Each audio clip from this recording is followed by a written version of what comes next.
nangyari sa 2025 elections? Nanalo ba ang mga Dutertes? Natalo bang administration? May resurgence pa ng pink movement at liberal opposition? Kamusta naman yung cabinet reshuffle ni President Marcos Jr.? What's going on there? DDS purge ba yan? Or this is about promotion of truly meritocratic and effective leaders?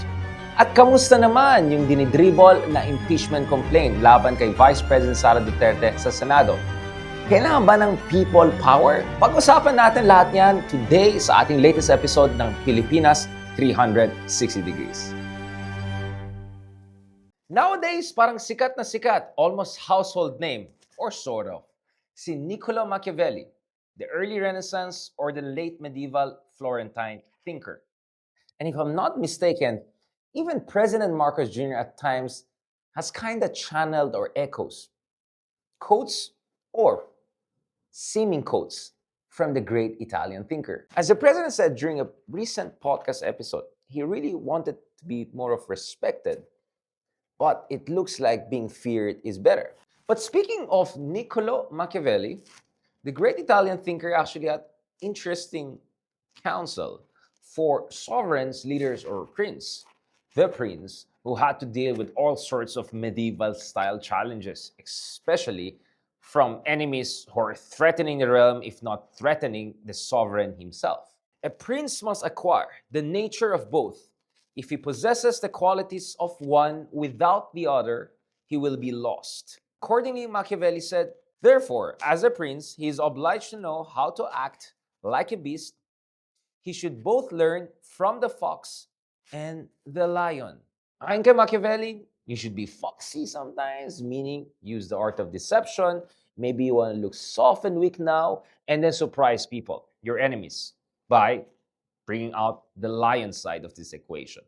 So you have to use both fear and deception in order to be able to outmaneuver your rivals, especially those who want to eliminate you or undermine the stability of the realm. Now, as far as dual approaches to politics is concerned, Nicolo Machiavelli also talked about the importance of using both law and force to deal with threats to the realm. As he put it, the first is proper to men and the second to beasts. But as the first way is often inadequate, recourse is necessary to the second. Thus, a prince must know how to make good use of the beast and the man. As Machiavelli put it, a true prince is almost like a cantor, right? Half beast, half man. Sometimes he can be bardagulan, but sometimes he can be very soft-spoken and statesmanlike. But as far as the Florentine thinker is concerned, it's not really fear that matters. It's really the ability to use your virtu or political capital to bring maximum welfare and stability to your realm. In fact, as he put it, while fear sometimes may serve a purpose, it's also important for the leader not to be hated and not use excessive violence and abuse his powers. Now, hindi ito isang episode about Nicolo Machiavelli and his many works, including Art of War, and of course also his reflections on a modern republican state.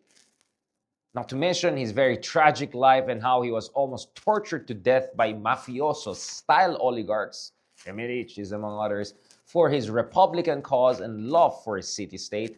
We're not going to talk about those things, but I wanted to just remind people that a lot of gloomy and dark things you may hear from Machiavelli, may kinalaman ito sa kanyang traumatic experiences as a diplomat in late medieval and early Renaissance Italy, which was being devoured by different neighboring larger kingdom and powers.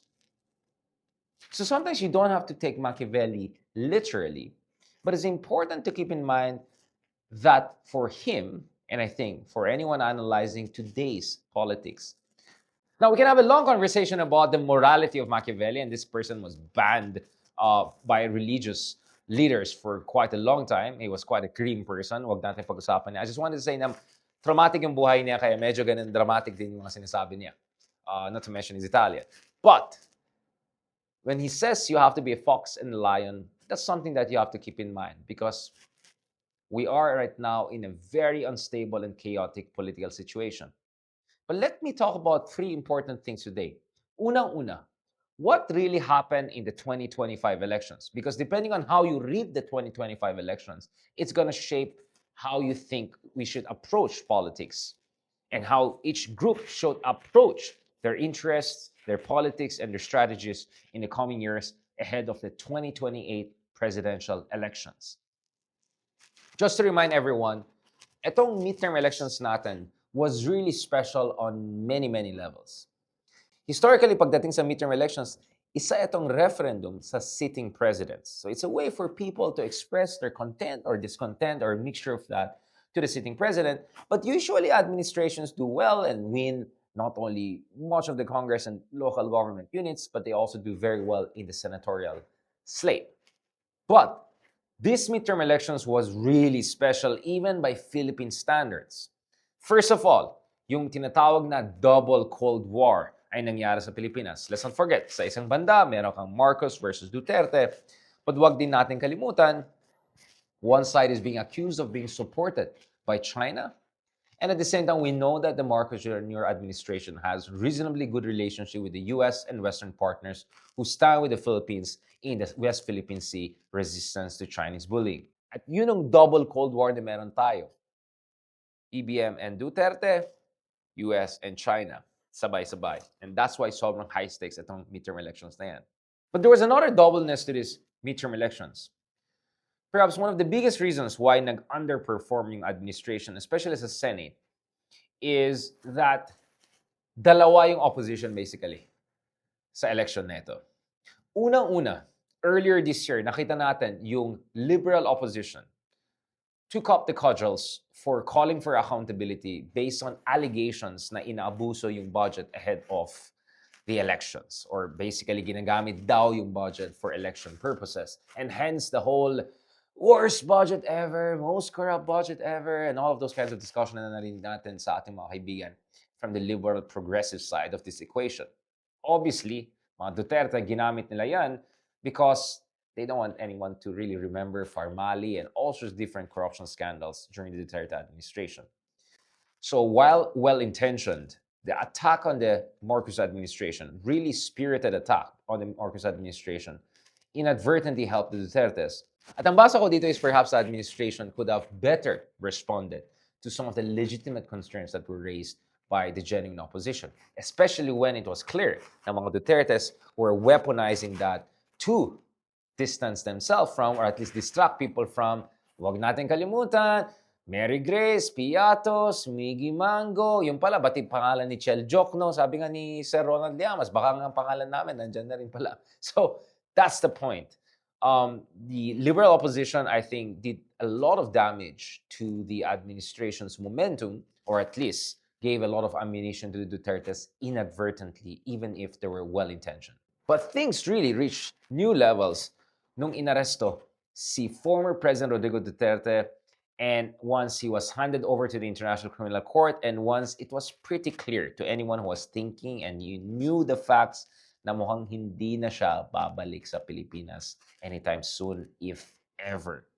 Now, immediately, the Duterte camp mobilized their support base. There was rallying around the flag in Mindanao. Obviously, alam natin bakit, dahil President Duterte is seen as a son of Mindanao, as a champion of Mindanao, the first president and so far only president from Mindanao. So that was very much leveraged by the Duterte side. This whole rhetoric about kidnapping, seeing President Duterte frail and even struggling to say his name in the ICC, all of those things created this also sympathy factor that bumped up the favorability rating of Duterte-aligned candidates. For instance, Bato de la Rosa, who himself could face an ICC arrest, saw a significant jump in his numbers. He was someone who was struggling to be even in top 10, if not top 12 candidates in earlier surveys. Next thing you know, he was almost number 2. On the other hand, Special Assistant, Consigliere, long-time errand boy, and re-electionist Senator Bongo ended up number 1 and massively ahead of everyone else with 27 million votes. And other Duterte-aligned candidates from now Senator-elect Marcoleta all the way to Amy Marcos, they also managed to make it to Magic 12 in spite of the fact that the law surveys were telling us not to think of them as that competitive. So basically, ang nangyari dito is na-pin down yung administration candidates from both fronts. Let's be honest, I don't think the campaign management was really optimal. I don't think the communication response was very optimal. And some would even say was that even the composition of the Alianza slate even the best one that could be put forward. And some would even say whether the Alianza composition was really the best one that could be put forward. To be fair to President Marcos Jr., and I've been consistent about this, he came out, yes, almost lion-like. Remember his speech in Lawag in February when he opened the campaign for Alianza. He was absolutely clear. Now, he didn't want to push for candidates who were for EJK, who were for pro-China policies, who were supporters of Kibuloy and whatnot. But the problem was not the president. The problem was not there was no follow-through from the candidates themselves. The president apparently in different sorties tried to go back to the same offense mode whereby he was actually exposing yung mga kalokohan or kababalaghan ng kabilang kampo. But for one reason or another, there was no follow-through by a lot of these candidates who were actually quite more centrist and probably thinking about more their own interest rather than really supporting the president. So that was a major contributor to the outcome of the 2025 elections, which turned out as quite surprising. But was it a big victory for the Duterte side? I don't think so. I mean, after all, yes, 2, 3, 4, maybe 5 candidates in the Senate. The thing is this election was also important because it was about number of support that the Duterte camp could get to basically create immunity, if not impunity, for the vice president ahead of an expected trial, which we're going to discuss shortly. But the thing is this, if the Dutertes were really powerful to mobilize even centrist candidates, even if Alianza had won 7, 8, 9, if all of these candidates were not really, or most of these candidates were not fully with the president on key issues, they would have still voted the way they wanted or along the Duterte line if they had their own interests in mind. In short, there was never really clear party differentiations and ideological differentiations to begin with. And yes, the Dutertes did pretty well in the Senate race, considering everything, but it's not like it was a clean sweep for them. In fact, they did not even win half of the seats up for grabs. The fact of the matter is that the 2 other surprise victors came from the genuine opposition, liberal progressive opposition, Bam Aquino and Kiko Pangilan, both in number 2 and number 5 respectively. Both of them are not from the Duterte camp, and they're going to vote very differently. If anything, they might also vote against the Dutertes. So this was not a very clear victory for the Duterte side. Let's not forget, pagdating sa Kongreso, Martin Romualdez still got more support of more than 280 congressmen, solidly in position of influence. This is the first cousin of the president. Almost all major local government units went to government-aligned or administration-aligned candidates. The few high-profile ones from Cebu to Manila to Baguio that went to Duterte-friendly or Duterte-aligned candidates, I don't know how long that will last because after all, if you're an LGU leader, you have to work with the national government for the good of your constituency. And we saw that in the past. Even mayors like Vico Soto, for instance, who were ideologically opposed to the excesses of the Duterte administration, had to have some sort of understanding and working relationship with the Duterte administration. And my expectation is that a lot of these mayors, maybe with an exception of 1 or 2 here and there, will have some sort of working relationship with President Marcos Jr. for the foreseeable future because they want to deliver and you want to be on the good side and good graces of the national government. That's just how it works in the Philippines for local government units. So in short, it was not a very clear victory for the Dutertes because the liberal opposition, who could also go against them, won. Speaking of liberal opposition, actually the interesting race was in the Congress, where the Akbayan Progressive Party, very much for accountability, very much against EJKs, very much against pro-China policies because they're for West Philippine Sea, they not only topped the party list race in defiance of all surveys, they got into prosecution team, one of their nominees, Attorney Chel Jokno, a stellar example of human rights law advocacy. So Chel Jokno will be part of the prosecution team, or is part of the prosecution team of the Congress against Sara Duterte on the impeachment complaints. And the other one was also the victory of Mamamayan Liberal, that at least got former Senator and now incoming Congresswoman Leila de Lima into the legislature. And more important, Leila de Lima will join Chel Jokno in the prosecution team. So how is that a victory for the Dutertes, right? So I think there was definitely underperformance on the part of the administration, but it was not a clear victory for the Duterte side, as a lot of media headlines mistakenly put it. I think that is a bit too journalistic, to be honest. So basically what we have right now is a tripolar system whereby on one hand, meron kang administrasyon, on the other hand, meron kang mga Dutertes, quite resurgent, but definitely not in dominant position yet. And then also you have the resurgence of the pink movement and the progressive politicians. And of course, you have the third force, which is the progressive pink movement, and they have shown that they're still a force to reckon with, and clearly they have their sights also on the 2028 race. Now, we already see na hindi clear victory for Dutertes yung nangyari sa midterm elections because yes, Sara Duterte may get enough number to block her conviction, but if a trial happens, a trial in itself could be politically damaging enough to render her basically ineffectual if ever she wants to run for the presidency in 2028, and could even open the space for others from the Duterte camp like Senator Bongo to make the run for the presidency. After all, if you're Bongo, message discipline, malasakit, very successful, 27 million votes, why not me? Right? Yun ang pwede niyang sabihin. So the fact of the matter is that this is not only about conviction of Sara Duterte, if indeed there's a preponderance of evidence to implicate her, but this is also about making sure there's a real, not Mickey Mouse, but real trial, so that the Filipino people can see what were the alleged abuses committed by the former Deputy Secretary and current Vice President. She may have enough numbers to block conviction, but she may not have enough numbers to prevent massive damage to her political brand ahead of a potential 2028 run for the presidency. But that's where things are getting complicated.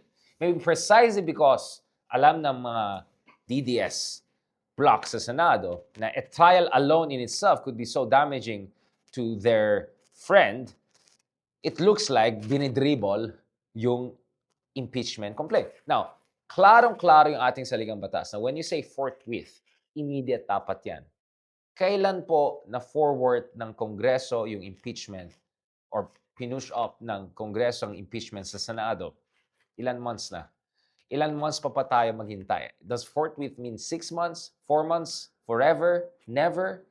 So ngayon, if you look at it, it's actually Akbayan's Riza Hontiveros who's taking up the cudgels as the minority bloc de facto leader to push for the impeachment trial to happen to begin with.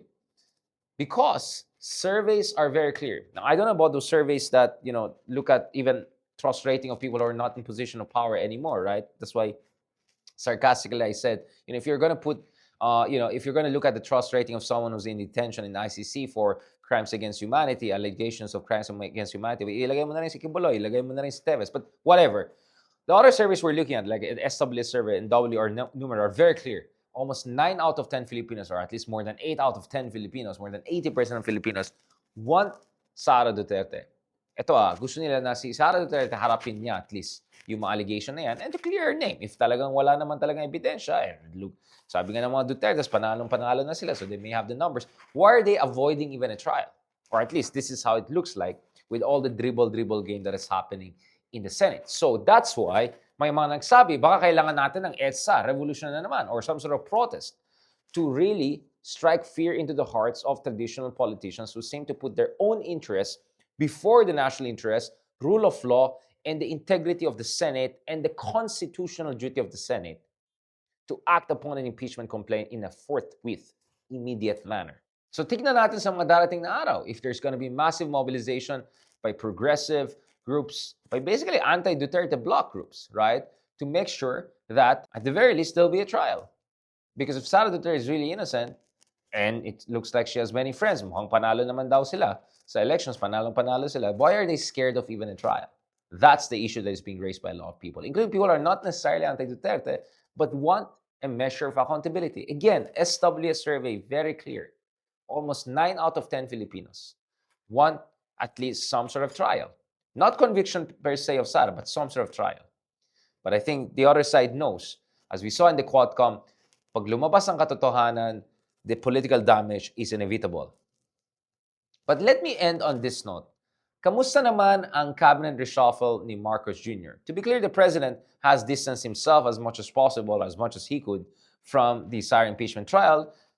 Perhaps also because, it's about separation of powers and respect for, the autonomy of each branch of the state. But having said that, nagsimula tayo with Machiavelli for a reason, right?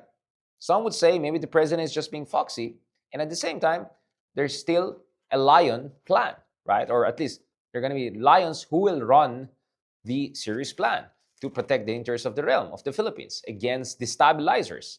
So if you go back dun sa ating episode with Yusek Claire Castro, I asked her point blank, do you think Dutertes are destabilizing the country for their own political interest?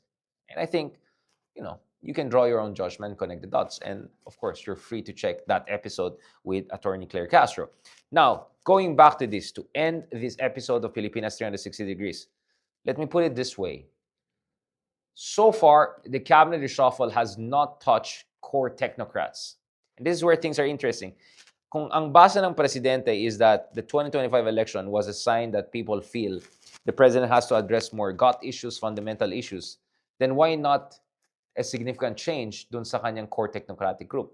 But importantly, what we saw is yung mga DDS holdovers, Duterte-aligned people, like former Solicitor General Menardo Guevara, some people in CHED, among others, tinanggal sila. So it looks like it was indeed a way of purging problematic figures within the administration. And most importantly, and I want to end on this note, this was also about rewarding, recognizing, and elevating competent, patriotic leaders like newly minted PNP Chief General Nicolas Torre III. I never thought in my life I'll see someone from the PNP. No offense. Because after all, yung reputation, ang reputasyon ng PNP has been really severely affected because of all the allegations of EJK and all of yung mga kababalakan na nangyayari sa panahon ni Digong and beyond. So I never thought that the PNP general or official would be so genuinely, organically loved. But I notice every time I interview him, the level of love you get is just crazy. So many people, so much love and respect him because he was the one who oversaw some of the most high-profile accountability measures in the country. Whether ito yung Quiboloy Duterte duo, some would say even Teves, I don't know. Of course, he's not alone. But the fact of the matter is that Nicolas Torre, General Torre, has become the hope of the nation when it comes to the issue of accountability. It's quite important that General Torre recently said na if ever there's an ICC warrant of arrest for Bato de la Rosa, sorry na lang, di ba? Be prepared to face justice. And in the same vein, he said, yung mga iba dyan na nanggugula abroad, katulad ni former presidential spokesman, and some would say former human rights lawyer, Harry Roque, umuwi na lang kayo. Diba? Harapin niyo naman ang hustisya. Huwag kayong magdrama-drama dyan na feeling persecuted. Diba? Because if you committed crimes, then you have to be prosecuted for that. Yun ang position now. And, I threw in some crazy idea there. I said, kung tuloy-tuloy lang momentum ni General Torre, if he keeps his popularity, keeps on delivering, if the people who should face justice in the years to come, and he'll likely be there until 2027, that sets him up quite. And if he stays there until 2027, that sets him up pretty perfectly for what? Who knows? 2028. On that note, don't worry, marami pang mga bardagulan na episodes are in store for you folks. Salamat, and God bless the Philippines.